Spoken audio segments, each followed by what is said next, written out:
We're going to talk about the border and, more importantly, the communists tonight. Buck Sexton joins me talking about all this insanity at Columbia. We have culture wars stuff. There is so much to get to tonight on I'm Right.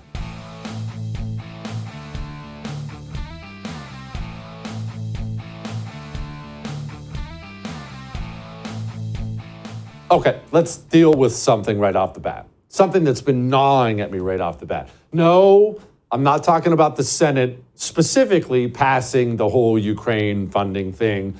Senator Mike Lee came on here yesterday, was doing everything he could to try to stop it. Turned out he couldn't stop it. Okay, it swings through it sails through the Senate. Okay, we got all that. We got all that. But that's not what hits me most about it. What hits me most about it is this. I can't get this feeling out of my mind.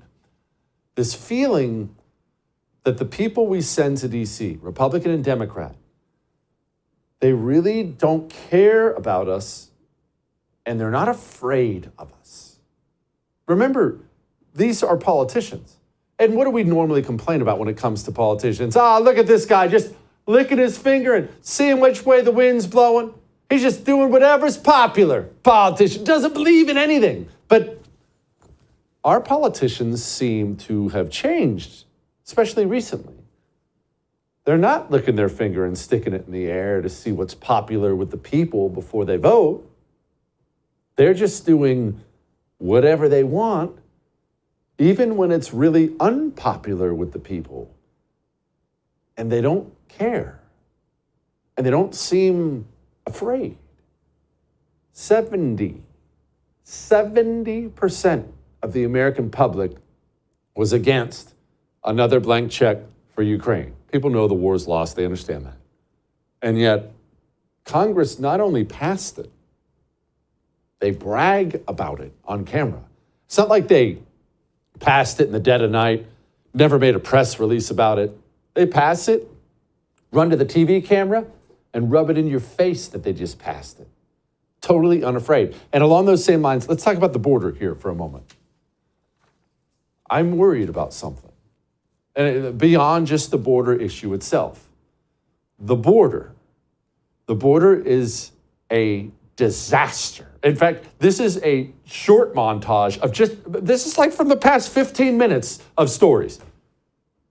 The Brunswick County Sheriff's Office arrested a man who is accused of an unusual sex crime. According to the Sheriff's Office website, 34-year-old Jose Luis Gomez Espinal was booked yesterday. He is charged with 4 counts of sexual contact or penetration under the pretext of medical treatment. A migrant charged with aggravated rape of a child is being held without bail. Corey Alvarez was in court Monday for a dangerousness hearing. He's accused of sexually assaulting a teenage girl in Rockland. Investigators say it happened last month while they were both living at this hotel, which is currently housing migrants. An undocumented immigrant is being held in the St. Lucie County Jail, accused of being part of a Colombian theft ring that's connected to the burglary of a Port St. Lucie home. A Guatemala man in the country illegally is behind bars tonight for a deadly stabbing. The Haitian migrant you just mentioned turned himself in seeking asylum here in El Paso last year. He was then allowed to live in the United States. He now sits in jail accused of murder. That's just, in case maybe you're thinking we loaded up the deck here and we went digging through the archives. That's just in the past few days. And the American people are furious about it. And it's not just like it's Republicans, independents, even a majority of Democrats are upset. Every day we wake up, we turn on the news. Someone else got raped. Someone else got murdered. Everyone's upset.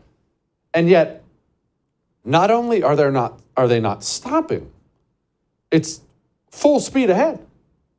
We have the latest news now that they're not even deporting people to levels they were deporting people at prior to COVID. They're just flat out dumped deportations. It's not happening at all.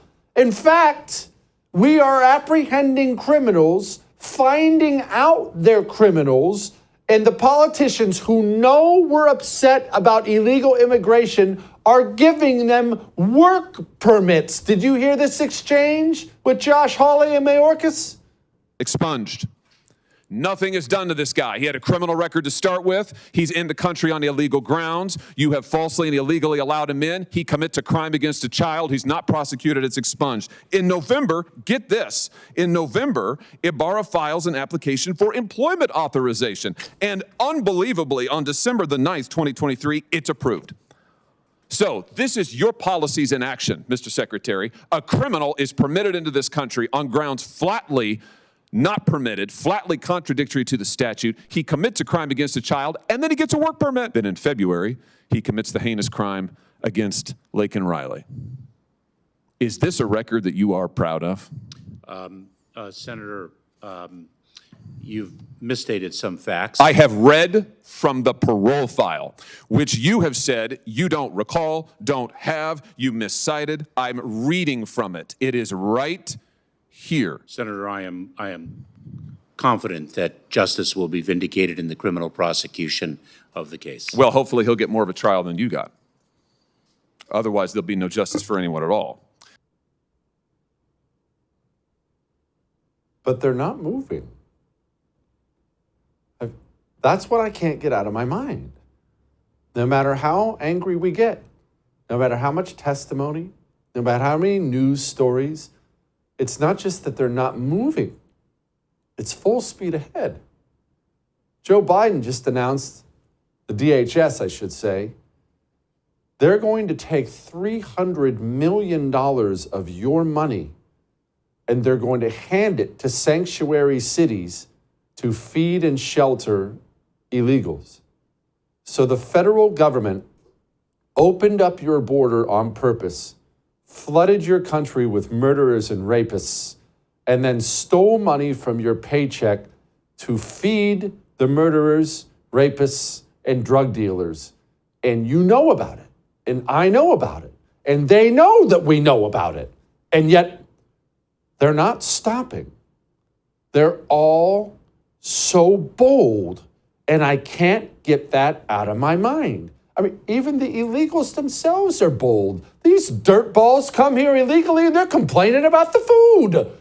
But at the shelter, the food, my kids cannot eat the food at the shelter. And on Ramadan time, we couldn't eat because when you come back for the breaks, the food is no good at all. And they give us 2 months to stay at the shelter, and then you have to go out again with your luggages and the kids and find another place. It's very difficult. And also, I have a kid that is like 18 to 19. Until now, he doesn't have no school.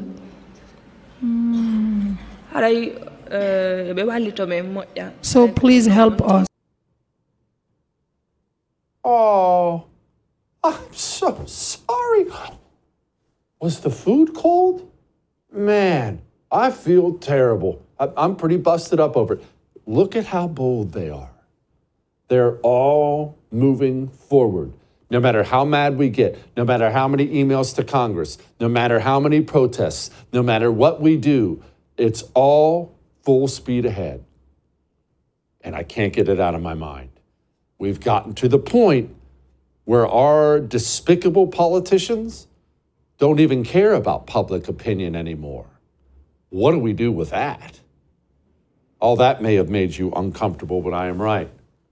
Might want to pick yourself up a burner pistol unless you think you can fight off all the new murderers and rapists we got in the country. I'm telling you right now, a burner pistol launcher, they're non-lethal by the way, is required now at all times. Please don't just buy one.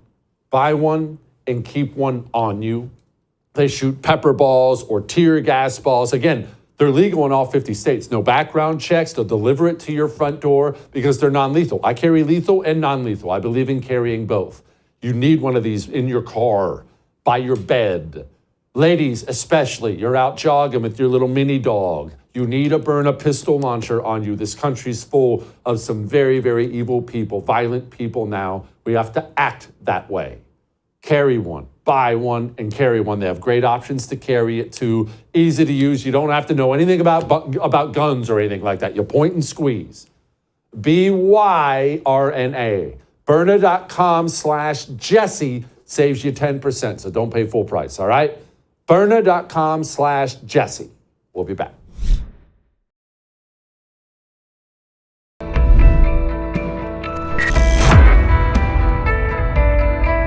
All right, so universities are bad places. Universities have been bad, poisonous, evil places for a very long time in this country.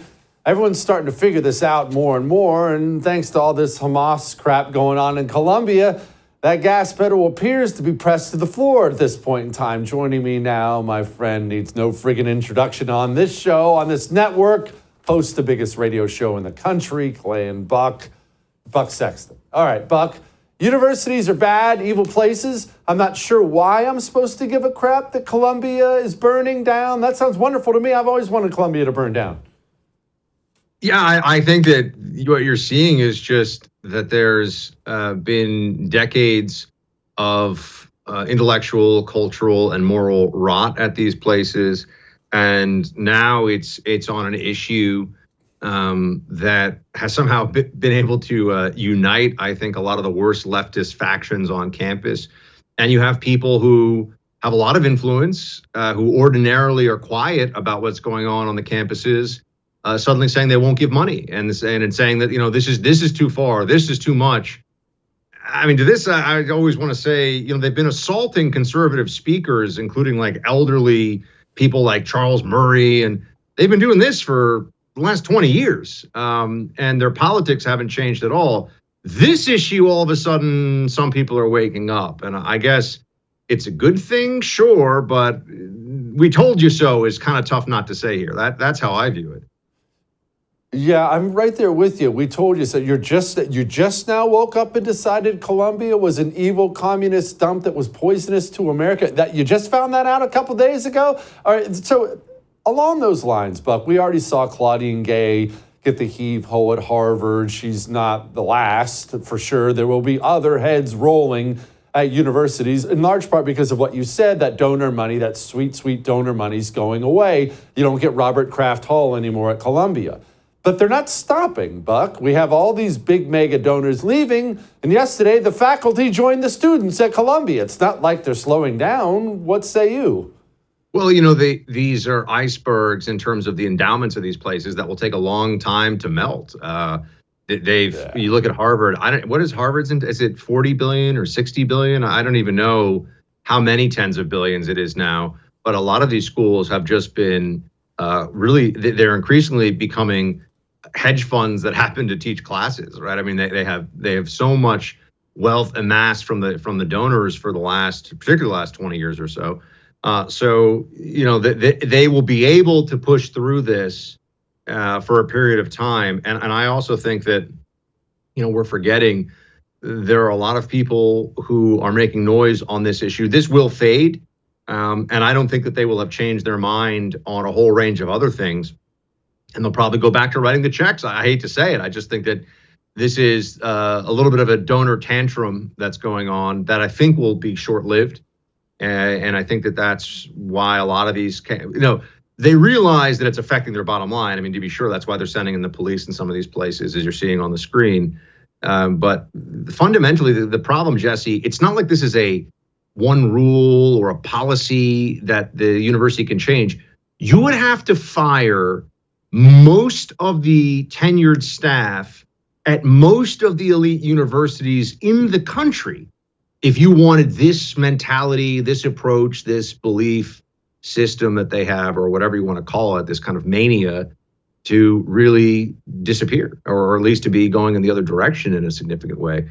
And they're not going to do that. Right. This is what I mean. It's rotten so much further even than what we see on this issue of a bunch of communists who, love Hamas. And it's, of course, funny because Hamas would completely hate them and mutilate and murder them probably because they're savages. Hamas is an evil terrorist entity. But yeah, I mean, that's where this is. I don't know. The right kind of sits here and looks at this all and says, yeah, these people are. Jesse, there was a flag burning on my campus 3 weeks after 9/11. Think about it. Of course. Like this. So yeah, people people are like late to this party and they're like, oh my gosh, they're crazy. And look what they're saying. I'm like, they have been training kids to hate white Christian males at these schools as the oppressor and, the patriarchy and all this stuff for as long as we've been adults, probably longer than that. And now on this issue, they're just figuring out that these kids are lunatics who hate America and civilization. welcome to the party, pal, as McClane said in Die Hard. Welcome to the party. Actually, I have a question about domestic and how this applies domestically. Joe Biden's getting a lot of play for this very fine people on both sides line he gave yesterday. He was Joe Biden. I'm sure you've seen it. Do you condemn the anti-Semitic protests on college campuses? I condemn the anti-Semitic protests. That's why I've set up a program to deal with that. I also condemn those who don't understand what's going on with the Palestinians and how they're being... Buck, so I have this theory, and it's just a theory, and I know that you're more than willing to correct me when you disagree with me on these things, but I don't think Democrats at Biden's level, forget about the street animals on campus, I don't think any of them care about any of this stuff at all. They don't really care about Israel. They don't care about Hamas. They don't care about Palestine. They don't care about Iran. They don't care about these things. They care about their domestic voting coalition, and they need all the Muslims in America to keep voting Democrat, and they need 2/3 of the Jews in America to keep voting Democrat. And their entire response to all of this has just been trying to walk that tightrope and keep both coalitions in the Democrat fold. Am I crazy? No, I've said this all along about this issue. The whole position of the Democrats is to play both sides, have it both ways, have their cake and eat it too. They want to play this game where it's not possible, but they just are hoping that no one's going to figure out what's really happening, or that they're not going to be held to account for it. You can't say that you're opposed to the anti-Semitism stuff on campus. I mean, these lunatics, they hate Jews, Jesse. Like, I mean, I even feel like anti-Semitism is sort of, it almost sterilizes what's going on a little bit, or makes it seem a little like it's academic. Like, oh, they're anti-Semitic. It's like they're saying completely insane, hateful, lunatic stuff. I mean, Israel just suffered the worst terror attack in the world since 9/11, and that's what led us to this moment where they're going into Gaza. Hamas, Israel has, I believe, a God-given right to defend its people and to do whatever it has to do vis-a-vis Hamas. If that is what Israel chooses to do, I think they're within the right to do it. And the Biden administration is like, yeah, go get them, but hold on a second. Don't go get them. And you sit there, you go, well, it can't be both, right? It can't be we stand by Israel's right to defend itself, but we also want a ceasefire. And all along, there's been this, it's really more, it's interesting. I haven't talked to you about this yet, and I know we're probably running out of time, and I don't even know if I have time to tell you congratulations on being signed by Premier. This is really important, though. I mean, Clay loved this one, so, and whenever he starts referring to something I say is, well, we said, I'm like, well, then he likes it, because clearly, it's good. It's like, well, we were saying anyway. But I said initially on the show, I said, you have to understand that in America, the Palestinian issue is not a religious conflict. It's a racial conflict. And the way that and you see this, right? You see there's a lot of black students on campus who feel unbelievable solidarity with the Palestinians, feel so strongly about this issue. Now, there are some Muslim students that maybe it's more of an issue of religious and historical background for them, but effectively, the radical left on campus views Israel-Palestine as a white oppressor of non-white brown people issue. And that's how they've mobilized around it for a long time now. And it doesn't make sense because there are Ethiopian Jews, and there are, I don't even have time to get into all this. And there's 1 million Arabs living in Israel. But the point that the reality that they work with is this is almost like a foreign extension of BLM. You know what I'm saying? Like it is very, very similar apparatus at work of how they're mobilizing and trying to shut things down, and the slogans and the shouting and all the rest of it. This is the people that were supporting BLM. They obviously didn't achieve anything. In fact, they made the whole country worse, and there's more violence, and tragically more black people in cities in America died because of the idiotic policies that BLM pushed for, because of the increase in homicide and violence, as you and I both know. But this is an opportunity to do that, white oppressor, brown oppressed,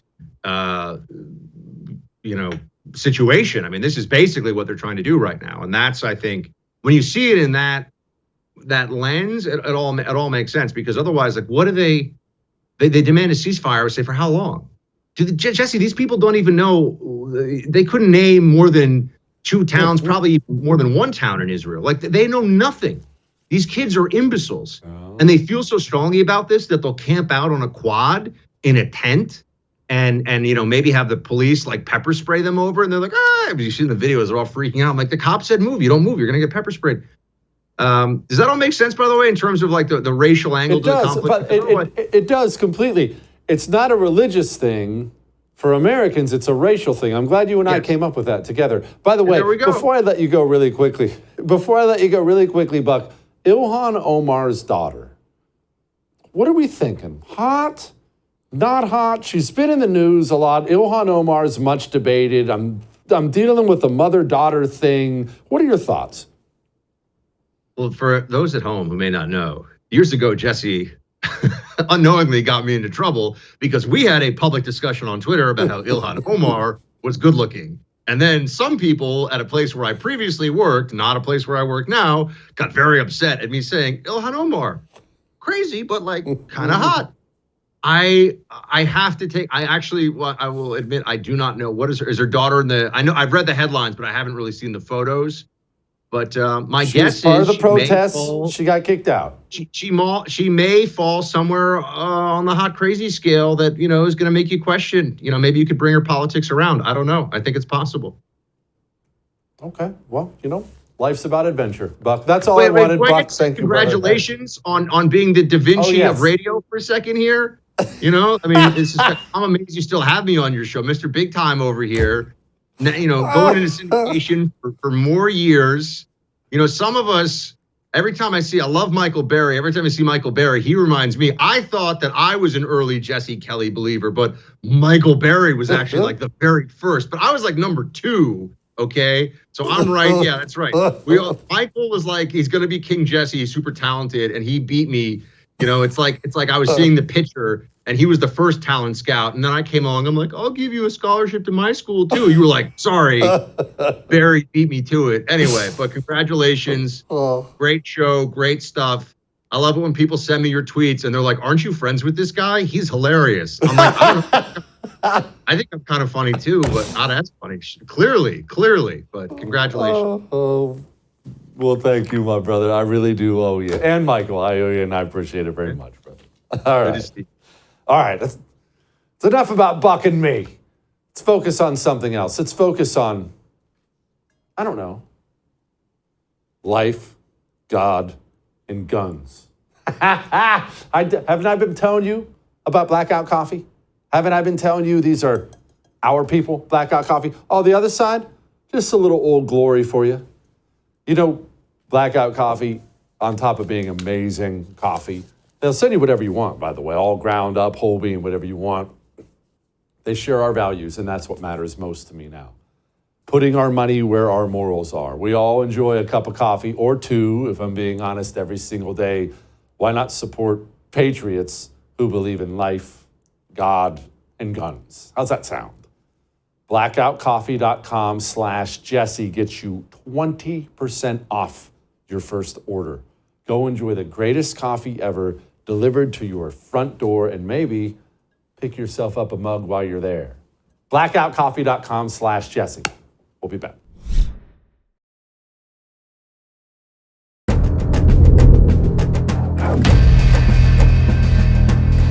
Well, I think we should probably check in on the lawfare going on in the country because it's kind of a big deal if your justice system turns entirely against you and decides you're an enemy of the people. Little things like that. And anyway, Trump's got a trial going on right now in New York. He's not allowed to talk about it, which doesn't sound very constitutional at all, but there's a gag order. Trump's mad about it. There's all kinds of other stuff going on, and Julie Kelly knows what's up. Go subscribe to her Substack called Declassified. All right, Julie, the trial itself, I can't decide why exactly it's not capturing America's attention right now. Is it because we already know they're going to find him guilty because it's a dirty bunch of commies up there or what? But what's happening? Well, so I think the first witness took the stand today, the editor, publisher, owner of the National Enquirer. So think about this trial, Jesse. So we're going to have the publisher of the National Enquirer. We're going to have Michael Cohen, the disgraced attorney. I believe he's disbarred, spent some time in prison. Then we have Stormy Daniels. I mean, this is about as lurid as you could possibly get. So, I think maybe that's part of the reason most of America is turning it off, because it is so lurid with so many disgraceful characters populating it, not the least of whom is Judge Juan Merchan, a completely compromised judge whose daughter right now is probably signing off many new lucrative contracts in her digital marketing firm with high-level, high-powered Democrats, as she has made tens of millions of dollars off of people like Adam Schiff and Kamala Harris. So this is, of course, just a circus. But the serious side of it is sidelining Donald Trump, who is forced to sit in this courtroom every single day in New York, off of the campaign trail, away from his business affairs, and away from explaining to the American people why he should be the president and should defeat Joe Biden. Joe Biden is free to do whatever he wants. And Donald Trump now is stuck in this courtroom for at least the next 6 weeks. And shelling out money, Julie. A lot has been made about Trump using some campaign funds, PAC funds, for fund legal defense, but I don't think people understand exactly how much this stuff costs. And I don't think they understand that does mean there's not enough money to campaign right now. This is hurting, is it not? It absolutely is, because think of this. Not only does he have the New York trial, this criminal trial, he also, and in fact, one of his lawyers is one of the top defense lawyers in the classified documents case in Southern Florida. That is still progressing, with motions being filed every day, which I was posting last night and today on Twitter. Then, of course, we have Thursday. The Supreme Court is hearing oral arguments on the presidential immunity question, which relates to his January 6th trial in Washington, D.C. If the Supreme Court comes back and denies his claims of presidential immunity, that is going to restart, but he's still paying his attorney to go to oral arguments and make his case on Thursday. And then, of course, we've got the RICO case with Fani Willis, who oddly, I don't know why, Jesse, suddenly kind of disappeared from the headlines. That's kind of strange. So yes, it costs an enormous amount of money, time, and resources.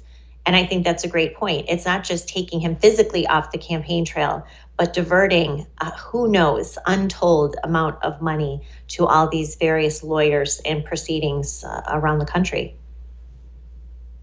Just wow to think that's where we are. All right, let's move on to a different Trump trial, the classified documents trial. I understand this is the one you've elaborated for us many times about Judge Cannon. This appears to be the most reasonable of the judges. There's not going to be a bunch of gag order crap, but something happened with documents and redacted and unredacted. I don't understand this stuff. Julie, what happened?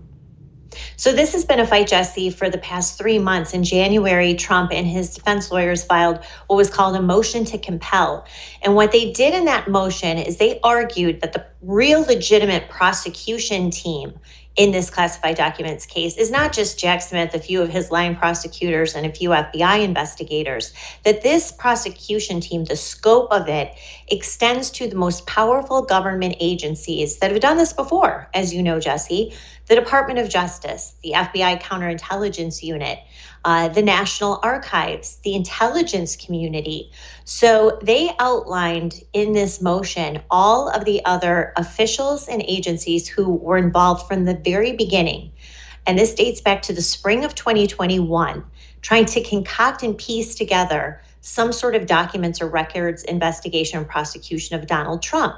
Well, Judge Cannon, because she is holding DOJ and Jack Smith's feet to the fire and is acting like a legitimate judge, Jesse, not like Juan Merchan or some of the other judges that we've seen. And she has repeatedly said that she will side on the American people's side and that she believes in full transparency to the extent that other interests are protected.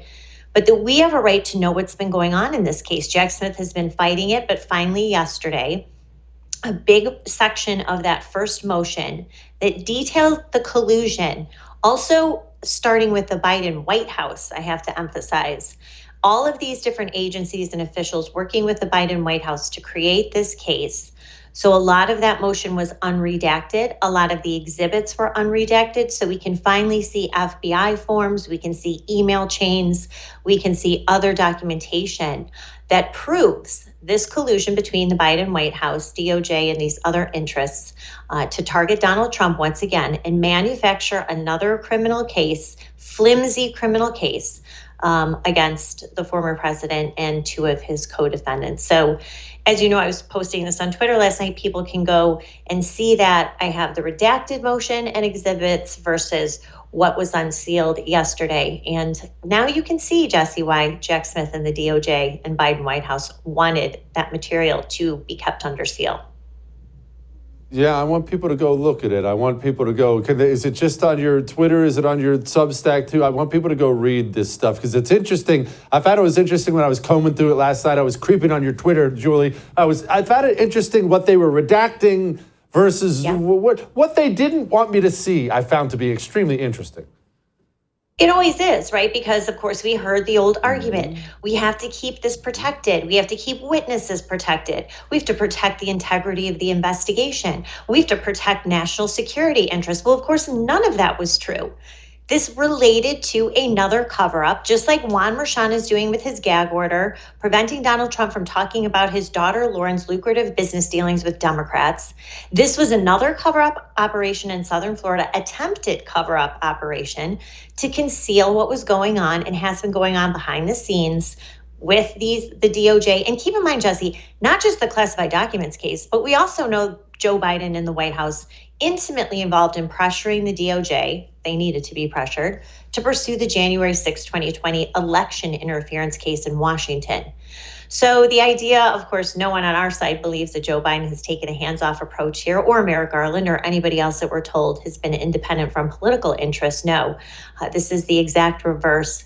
And now we have Joe Biden, his general counsel, and other people like Lisa Monaco, for the deputy attorney general with their fingerprints all over, yet again, another concocted case against Donald Trump.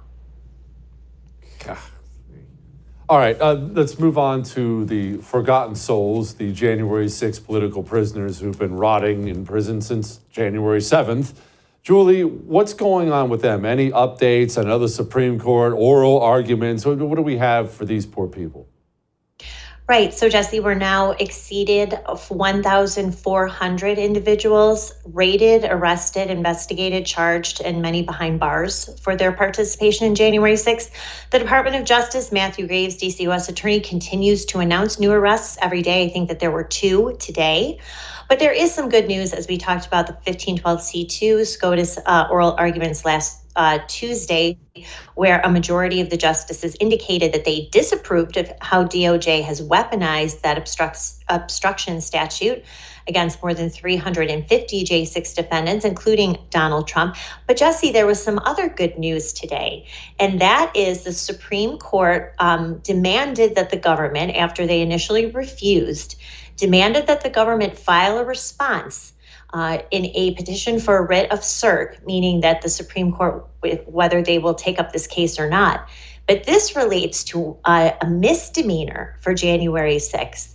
And I think what happened last week, Jesse, is the justices got an earful from U.S. Solicitor General Elizabeth Prelogar about how these statutes have been weaponized and will only apply to January 6th defendants or protesters on the right, which is what she made very clear. And I think the timing is interesting that the Supreme Court now has told Elizabeth Prelogar when she said, I'm not going to respond to this petition. And the Supreme Court came back today and said, oh, yes, we do. We want to hear your answer by the end of May. That could signal that they would take up this J6 misdemeanor, very common misdemeanor conviction. And that will just, again, continue to dismantle and unravel this reckless, abusive, retaliatory, unlawful prosecution of J6 protesters. Let's hope so. Fingers crossed for them. Julie, as always, thank you, ma'am. All right. Abortion's in the news. It's going to be in the news. Democrats are going to make sure it's in the news. Let's talk about it next. Before we talk about that with Emma Waters, let's talk about your timeshare. The timeshare you want out of. the timeshare you can't get out of, or at least you think you can. Because this is the very common scam they do. It's very common. Sadly, it's become a business practice in America. You get someone locked into something, some sort of a contract. Gyms do this all the time. And then they don't let you out. Oh, you want out? Oh, sorry, you've got to put it in writing and send it by certified mail. Timeshare companies just tell you, oh, sorry, you're in it for life. For life. Pay your annual fees. Doesn't matter that you can't use it. Doesn't matter that we told you, maybe try us next year. You can never get out. But Lone Star Transfer has changed all that. Lone Star Transfer will legally and permanently set you free. Would you like that? They can't do it unless you call them. The phone call itself is free. You want to stop paying those annual fees, special assessments, 844-310-2646. 99% of the time, they get people out legally and permanently. Make the phone call. We'll be back.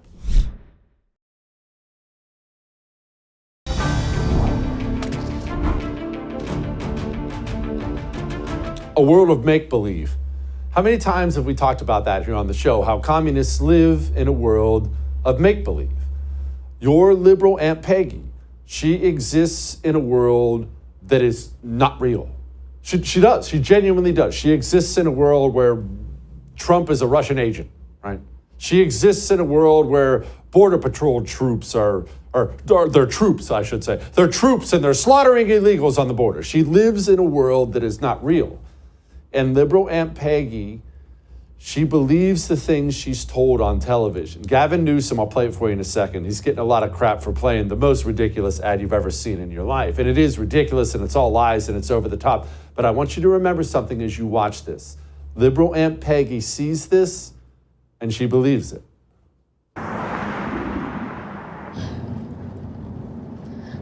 We're almost there. You're gonna make it. Trump Republicans want to criminalize young Alabama women who travel for reproductive care. Miss, I'm going to need you to step out of the vehicle, take a pregnancy test. Stop them by taking action at righttotravel.org. Campaign for Democracy Group is responsible for the content of this advertising. Sorry, it's so over the top, I can't scan. But look, these nutballs believe this stuff. Joining me now, Emma Waters, Senior Research Associate at the Heritage Foundation. Emma, it's unbelievable, but people believe this ridiculous crap.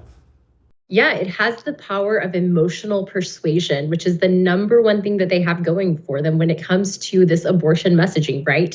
For so many years, Democrats have been framing pregnancy literally as a life-threatening illness, even when the pregnancy is perfectly healthy and natural, which just couldn't be further from the truth. And these sorts of ads just reinforce the messaging that by getting pregnant in and of itself, somehow women's lives are under attack, right?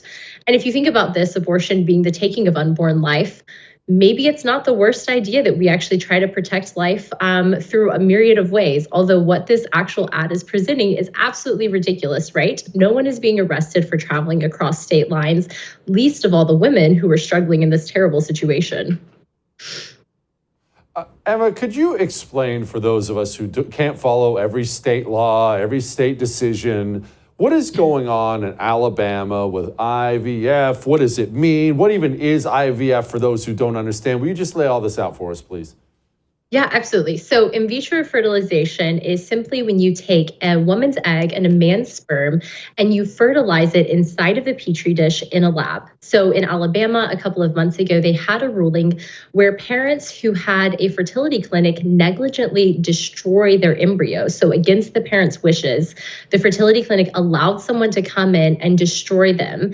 And the parents said that they wanted to sue for legal recourse, but not for the loss of property, but for the loss of persons. This was a pretty simple extension of the Wrongful Death of a Minor Child Act in Alabama, which said that if an embryo, or really a child from the moment of conception, is harmed inside of a woman's body, then you have the right to sue for legal recourse as the wrongful death of a minor. So the Alabama ruling simply said that if that's true for babies that are inside of the womb, then we should extend it to fertilized eggs in vitro fertilization, and they should be protected from that moment of conception too. And this is what really started this entire national controversy that we see today.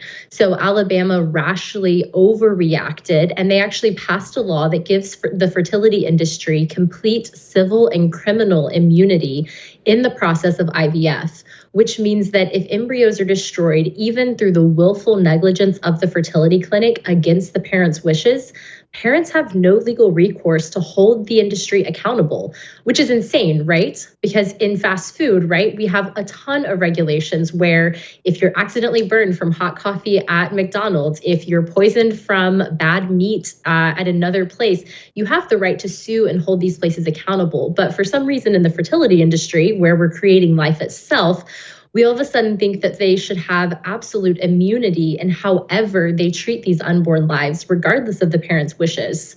So as we're thinking about these issues, I really like to take it from making the conversation solely about IVF, which has been the national discourse, and shift it to a larger conversation about treating couples with infertility. Because by shifting it to infertility itself, this opens the door to a wide array of possible treatments that are available for couples that can actually heal the underlying causes of infertility. Of course, that's harder to catch in a soundbite for politicians. So a lot of what we're seeing on the national level really comes down to a big debate between reproductive autonomy. So IVF has now been grafted into the abortion conversation with highly emotional ads playing that are saying that Republicans and conservatives are threatening to take away IVF. None of them are, and that somehow this is under attack going into the election of 2024. And so this really is, I think, one of the few cards that Democrats have in their favor, and they're playing it for everything they have. Emma, can you talk about surrogacy? This is something you've written about. This is one of those topics that most people aren't totally clear on. The common reaction when you find out, oh, we can't get pregnant, we're getting a surrogate, is, ooh, that's great. But talk about surrogacy. Yeah, so surrogacy, or commercial surrogacy, like we often call it, involves couples who use in vitro fertilization to create an embryo, but because they're either unable to carry the child themselves or would not like to, as happens in many cases, they decide to hire another woman to gestate and birth their child for them.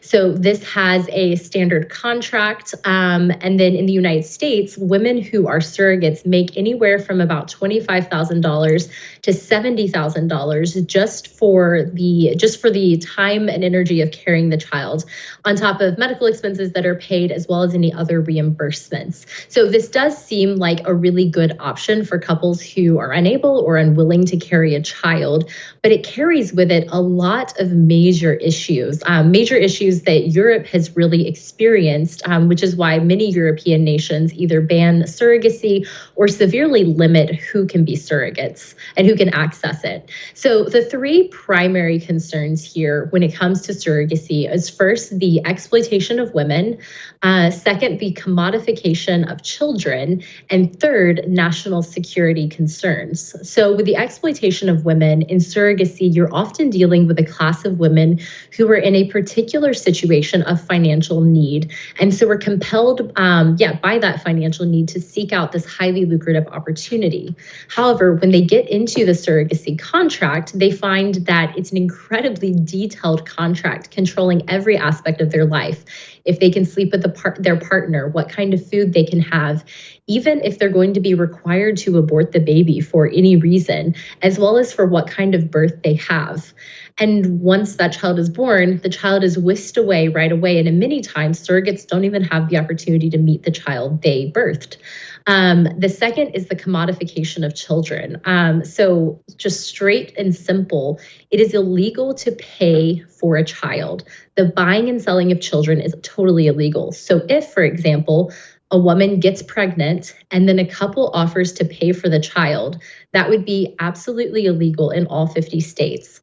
But with a commercial surrogacy contract, if you sign the contract before the conception of a child, it's deemed a legal and binding contract. So there's actually been multiple FBI arrests in California where clinics have gotten surrogates pregnant, and then advertised that they were in need of parents to rescue these children after a fake contract fell through. And they've all been arrested on these grounds. But really, we're talking about a difference in time, not a difference in kind here. So the idea that you can pay these lucrative amounts of money to create a child inserts this really perverse view of children that are something that anyone for any reason could purchase. And the worst part of all of this is that most states don't require any background checks. They don't require psychological assessments or even home visits to ensure that the person or couple commissioning the surrogate comes from a safe home. So in Chicago, just a couple of weeks ago, the FBI actually arrested a veterinarian on charges of knowingly filming and distributing child pornography. And they arrested him 1 week before he was going to pick up his surrogate-born son, who they found messages of him describing for the purpose of sexual exploitation. And this is just like one example, right? There are many others where you can literally commission a child for any reason, even the most perverse kinds. And then very briefly on the last one, the national security concerns are huge. So did you know, and you probably didn't know, that Chinese nationals from China are the #1 international demographic who comes to the United States for surrogacy, by 3 times the amount of the next country. And a large part of this reason is that in the United States, children who were born gain and maintain the full rights of citizenship, including access to education, special clearance levels, health insurance, and more. So there are entire websites and articles that you can find through NPR, New York Times, CNN, and more, where Chinese nationals have literally said, we came to the United States so that our child could have citizenship. And when they turn 21, either we can become US citizens because it's a lot easier with a green card, or they can just become Chinese nationals. But this is a massive, underregulated, unaccountable industry where we literally have our #1 foreign enemy taking advantage of commercial surrogacy in the United States in order to further exploit the United States. Golly, that is just being invaded through the womb. Gosh, I tell you. Emma, thank you. That was extremely informative. I appreciate it. Yeah, I actually hadn't heard of that. That sucks. All right, we have light in the mood. I need one after that. That was a lot. That story about the vet. Anyway, next.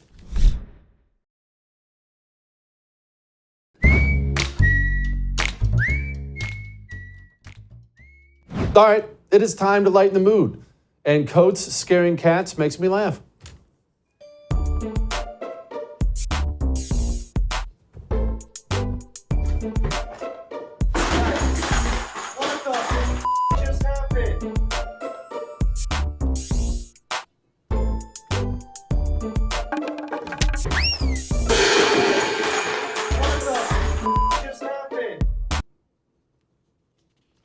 That's funny. I'll see you tomorrow.